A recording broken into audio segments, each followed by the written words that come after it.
Ipagdasal ang bawat isa.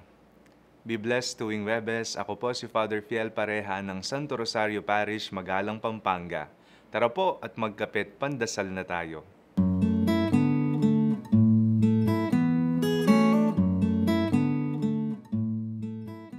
Marami tayong mga nais makamtan at mangyari sa ating sarili.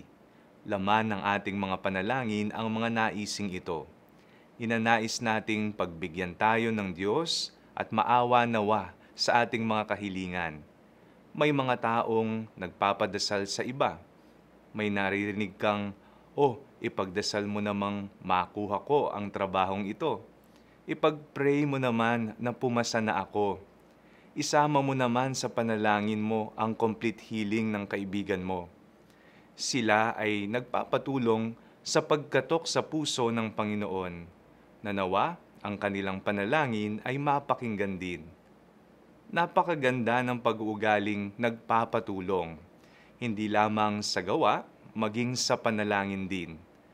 Sabi ni Jesus, "For where 2 or 3 are gathered in my name, I am there among them." Hindi lamang akto ng kapakumbabaang espiritual ang paghingi ng tulong sa pagdarasal sa kapwa. Sa katunayan, ito rin ay nagpapakita ng ating kapatiran. Tayo ay isang pamilya. Tayo ay magkakapatid at may isang Ama tayong nasa langit na nakikinig sa pangangailangan ng kanyang mga anak.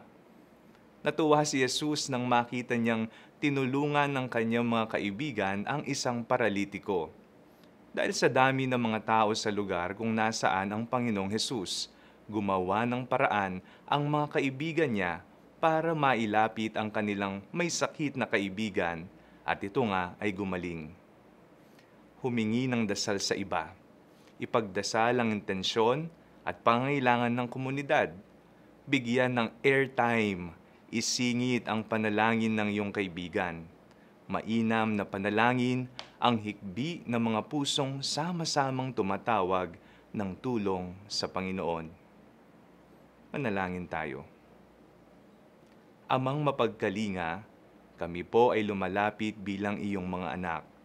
Pakinggan mo po ang aming mga panalangin at naway matugunan ang pangailangan ng aming mga kapatid. Amen.